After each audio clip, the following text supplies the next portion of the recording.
and win those fights and make sure that they get 5-6, an average of like 6 to 7 8 points on the last maps as well, and they will just secure and lock in their position for the top 5? Or do you think like some of these bottom place teams can actually surprise for a little bit? I think for sure they can surprise because of the fact that it's a new map that has come today, and Myanmar for sure in the last 4 games have not been the part of the entire action. So the first game of Myanmar in the grand finale can actually put up a lot of surprises on the table for sure. But having said that, remember that this is just the day number 1 of the grand finale. 2 more days are left. That's why teams are not going to be super aggressive with their playstyle or eventually go just casual, just figure out that they are on the bottom of the table, so they are going to just take up the fights. That's not going to be the case today. I think today again is a day of initiation. So a lot of teams would like to end the day in a good note, where they have a decent amount of points on the board, so that they can start off good tomorrow, so that they can pick from there and then portray more onto the table from tomorrow. Having said that, guys, the fight part, it has started from the prison region going all the way towards the La Cobreria region. So I think with this, fights could be initiated pretty soon. It seems like that Los Leones is that reason, where Dinzong Xavier, and along with them there's one more team that ASI Esports is jumping. T plus Kia going for a safe drop. At the same point, if you talk about Virtus Pro, they also have decided to go for the Valle del Mar region. Hacienda del Patron and Pecado. These are the 2 locations where once again drop clashes will be there. Inner Circle versus Vampire. It's bound to happen as we have Win 94s coming through. Oh my god, the circle, extremely southern circle, which will give D plus Kia a very good benefit to rotate and easily take the control. Dude, this was the same scenario when I was at the desk for the last time here for the Ruthless Invitational Showdown for PUBG Mobile. Miramar Circle going all the way toward the southwest, towards a very southern side. But for now, we do see a clash happening between the side of Los Leones ASI 8 and the Xaviers. On this way, it's going to be the side of Inner Circle up against the side of Vampire Esports, almost down to the same proximity area, proxy area, and things can be said in a different way. But for now, GK Esports have taken a fight, initiated a fight up against the side of Train to Kill, and we have seen Train to Kill not being able to perform the same scenario where they have performed in the qualifying stages as well. On the other hand, it's going to be the same scenario yet again. Team Flash going all the way against the side of Influence Rage. This time around, maybe Team Flash can show a very different gameplay up against the same team who have eliminated them back to back for 2 maps. Yeah, you never know how the things are going to pan out. Look at this. Federal retaliates. He's going to pull up a 1v2, a magical 1v2 to be precise. What a way to fight back. Zeus goes down, the other guys goes down, Blows is out. But Tops, he's going to still fight back. Law becomes the last man. There's a grenade being cooked. But the question is Federal going to go out, or maybe Tops? You never know. Explosive arrows. Good combination of utils and one of the newest weapons. But Tops, he's running super thin with regards to his HP. Yeah, there you go. Easy peasy frag for Law as Tops was stuck. He was unable to climb that small ledge. And then we get to see T Xavier putting up a fight against ASI 8, where Casanova has been taken down. Neatly from the other side has been taken down. So 3v3 fight for now. A face share fight. Josefa and the other guys will put up a cover. Let's see if Kato is doing something magical. I think Shin's position is pretty much revealed for now. These mollies, these utils might be a lost cause. Let's see. At this point of time, I was kind of expecting a passive gameplay from a lot of these teams. Not exactly the case, which is over here now, which I feel like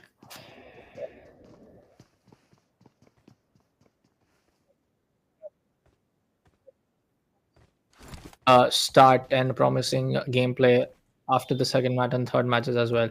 Every time around after the when we see like the overall scorecard, they are in the top 5. So the point is like if they can get couple of winner chicken dinner, even if like they get at 1, they can definitely be in the top 3. There's a good chance. I completely agree with that. But consistency is the key at this point. Like they have to consistently build a good game. For now, drop clashes. With regards to drop clashes, I feel that every single team have actually parted ways. And they've gone for a different drop location. Yes, Influence Rage is in trouble, as Law is one of the last man player who is still surviving from the team. Look at Thunder Talk. In the previous game, they were super close to having a winner chicken dinner. Then they got taken down. Initially Jay and then eventually the last man as well. But all said and done, EK Esports, what can they do? for one from Team Alliance. He's also close to this compound. And it's a basically 1v1 fight. But Kevin, he backs out. He sees that there are certain weapons who are already looted. So he knew that there is a good chance that he could be the solo one out there. So he just backs out. That is the kind of presence of mind you need to have in such equations. And Ruthless Pro Invitational Showdown is one of the most phenomenal place where these teams can practice, grind for the bigger stages like PMGC coming in the near future. But Alliance, for them, situations have not been that feasible. Josefa finds one more again. And Team D Xavier once again falling short of players. Yep. At this point of time, one of the players has was trying to take up an early gunfight up against the side of K2, or that was his Crypto, I guess. But falling short a little bit. Love the backpack skin. बच गए सालों जो तुम्हारे घर वाले पैसे देने को मान गए। चलो अब ये बताओ घर वापस जाकर क्या करोगे? साहब दुकान पर जाकर गले पर बैठूंगा। बड़ा Scenario. They're trying to find out the last guy. But I guess they know for a fact that one of the last guy will be very close towards the northern side, and they're just trying to, just take their time, loot on towards the empty compounds of this region, and making sure they have the best loot on what they can. Talking about the side of Livizo, he can actually do nothing at this point of time, to be frankly speaking, Raider. The maximum that he can do is just get out of the spot as soon as he gets the chance to do so. Look for a vehicle, look for some vehicles around this region. And if you can, just get out of the spot as soon as possible. Virtuous Pro, they are going ham on Alpha 7. SID Esports, they're definitely hunting for the last one, but I really want to see what Alpha 7 is going to do. Corelio, it's grenaded, had to back out. But the UMP can't do much. And there you go, Ragoon will strike Alpha 7 once again in shambles. Corelio, one of the best weapons for Alpha 7, is now knocked out and done. On the other corner, Obscure will be another lost cause. And that leaves Rev and Gyuzao as the last two players. With two players, a winner chicken dinner, I doubt it's going to happen. But Mailer, his position is revealed, his angles are revealed. Let's see what he can do and how fruitful can he be.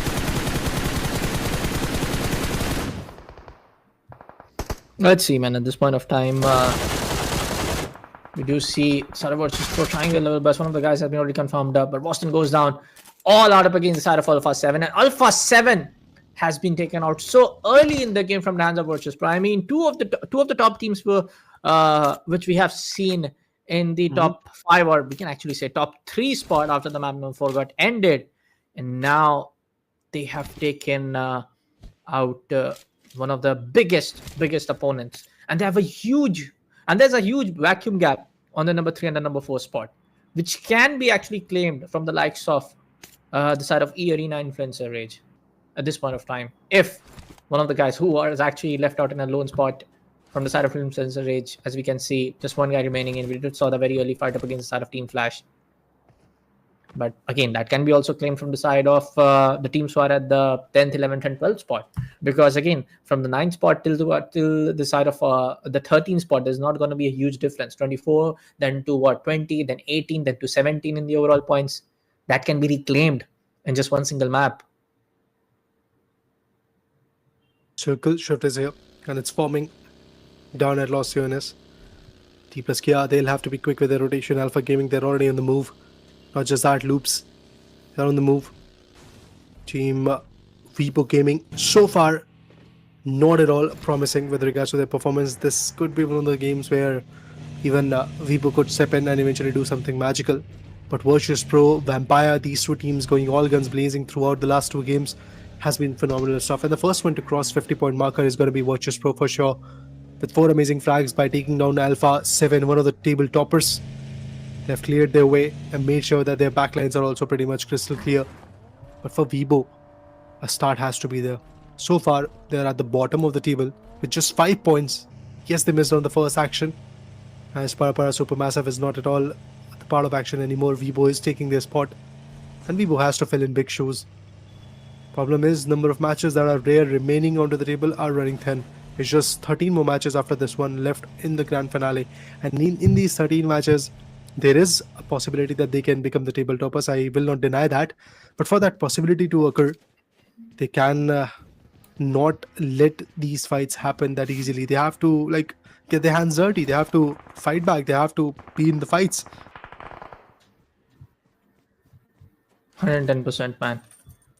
At this point of time, have to also make sure that they get the best of the most of the scenarios at this point of time. You just cannot deny your way where you are not actually able to win those gunfights, and also comes down to the fact that every day it's not going to be the same one for a lot of these teams. Later, we have seen them performing well. Some of these teams who are at the bottom of the table performing well in the qualifying stages. So as is going to be the day one, we can expect something better. I mean, not talking about the side of Lost Leon season, it's going to be a huge chunk of teams because the circle has taken a very hard shift towards the southern region of Lost Leon. So everybody's coming into the same big 4x2 compound, because this is going to be a huge trouble for a lot of teams who have taken up a decision to be at and take a drop towards another favorite spots. And now it's going to be, as we see from the perspective of Zafia, trying his way to understand where the side of APG is trying to take up a rotation. He's definitely pass on the coordination and the information to his teammates as well. Just going a little bit ahead towards the top of the ridge to gather some information, or maybe initiate the gunfight as well. Zone closes in less than 8 seconds, but oh no! One of the guys from the side of Vivo Gaming goes out. That is going to be side of D plus KIA. Okay! D plus Kia now trying their best to gain some advantage and momentum. And exactly like I said, the entire circle is actually going to shift toward the side of Lost Leons. I almost thought that was going towards the lower ridges of Lost Leons, but it's going to be on the northern side of the Lost Leons. Now it's going to be DT plus KIA up against that of Vivo Gaming. We have seen past this order clutching his way in a 1v3 and a 1v2 for a couple of times on the 12th November of the play day of this tournament. Nolbu, a little bit low on HP. Moving his way, one of the names can go from side of KI.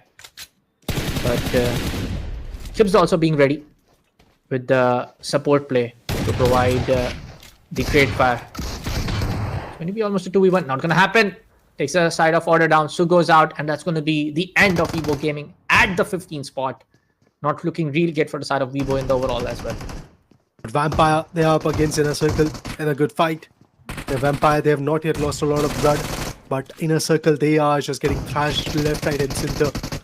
Just getting picked bit by bit. Falak, he is out there fighting back. Noxy, he is super low. And there you go. Sungjin Woo is going to bring a 1v3. There's a claim to fame. Emptying the entire weapon on the crates of his opponent. Now that's one way to start up a banter. 13 teams, 41 players still out there surviving. Vampire Esports, they have done wonders. Virtus Pro, they have done wonders by taking down Alpha 7. Biggest giants of the lobbies have been slayed. Influencer Rage, unfortunate for them that they're left with the last man standing, but that last man standing is just breathing in heavy, making sure that they get every single point, every single possibility true for the team. GK Esports so far have not yet acted in. Same goes for Thundertalk Gaming. They have also been super passive so throughout the action for now. So would love to see whenever they are going to pitch in a fight how effective they can be. Last man standing. Oh my god, he strikes at the perfect time. Unfortunate for him that he's also getting completely flustered with a lot of bullets. But yes, with this entire play, he has made aware of his own positioning. Question is there a backup that is due? Casanova, look at him. Crypto goes down, and that's Loops. They're also in the mix now. For now, you might expect some retaliation in play from the side of Loops. We have seen them do it. They can do it again. Now we do see some... Oh, really neat shots getting connected from the side of Nico Dive. Almost getting that knock though. But for now, next zone will close in less than 8 seconds. Look at the huge number of teams. Everybody just converging to the same spot. This is going to be a bloodbath in the next stage. Nade. Oh, does the damage. Bounces off the wall though. GK Esports, another one of those teams who are not able to set their footing right in the day one of the grand finale for Ruthless Invitational Showdown for PUBG Mobile. For the side of Casanova, he's just being ready. He definitely knows that somebody's trying to come up from the downstairs being ready on the staircase. Possibly can connect 25 damage, getting tagged up. More than 40 now, but in retaliation there, that's going to be the shotgun getting connected. Nunez goes down. Savji on the other hand, trying to provide the support play as well. But at this point of time, D plus KIA takes up the fight with loops. D plus Kia is running very, very low with regards to the HP. The last man standing is still surviving. And it's got to be Osal, one of the most phenomenal lads, of course. Nolbull sitting on the backline says giving up the information. Virtuous Pro just making sure that their domination still remains intact. Grenades being cooked. Utilities being tossed. D plus Kia's Osal, last man standing, the last line, last confrontation line for the team. It also goes down, and that's it for D plus Kia with 13 spot and 4 eliminations is all they are going to get. ASID Esports for now, they are also losing breath as Crypto becomes the last man, one of the last men surviving. There's Casanova, but he's rode across. He's far away from this fight. And Crypto, for him, it's a difficult equation to tally, but Casanova is fighting against another team. He shots 2 down from Geek, and Kevin is down. Kevin is finished off already. Oh my god, what is Casanova doing? His Crypto, his teammate is off fighting on another corner, but Crypto unfortunately will be a lost cause. Casanova on the other corner will be taking up this fight in a very different note. He has taken 2 down. Nirzet becomes the last man from Geek Esports. He's cooking off a grenade. Casanova decides to depart. For time being in play, Casanova is going to be the lone player surviving. GK Esports definitely has the chance to take everybody out. One of the last guys remaining in, and they're not actually being a little bit giving that overcommitment. There you have it. Casanova peeks in from the corner and gets eliminated with just 5 elimination pointers going their way. Now it's going to be the side of Thundertalk Gaming, who has set their eyes on the side of GK Esports. Ragnarok trying his level best to pass on that information. Over here it's going to be TTAJ posting down some burst fire and some, lone bullets over there to just get a little bit of more information on how they can assess this entire situation. But look at the overall scorecard as well, dude. Vampire is at 51, Virtus Pro is at 50. It was the side of another side of EA Arena as well, who have shown impeccable gameplay in map number 1, map number 2. But after that, they have just kind of like dismantled and gone on a downward trajectory. Apart from that, we do see GK at the bottom of the table, Alliance at the bottom of the table, Loops at the bottom of the table. And the benchmark is kind of like set from the side of, from the likes of Virtus Pro. 50 point is going to be that benchmark which has been set. And other teams are struggling to pass on 25 marker and 30 marker. Into kill. They have survived a little longer this time. And now have started to act on by Vampire. आगे की कहानी जानने के लिए देखिए धमाकेदार. But T2K's Aya has been taken down. One of the players has already knocked out. This is not looking promising for the sides of T2K. Oh, unfortunately, Ignis becomes the last man actually. That is not looking great at all. But here, Arena, they've taken the extreme northern western corner of the entire play zone. They have got a very good angle to play with. Alliance sit outside the circle. A lot of play zone confrontation will happen from the 6th play zone itself. But for now, in these compounded regions of Los Leones, a lot of things are happening. Thundertalk Gaming, Nikodai from that particular team will shot one down from T2K. And that finish is going to be another amazing addition in terms of their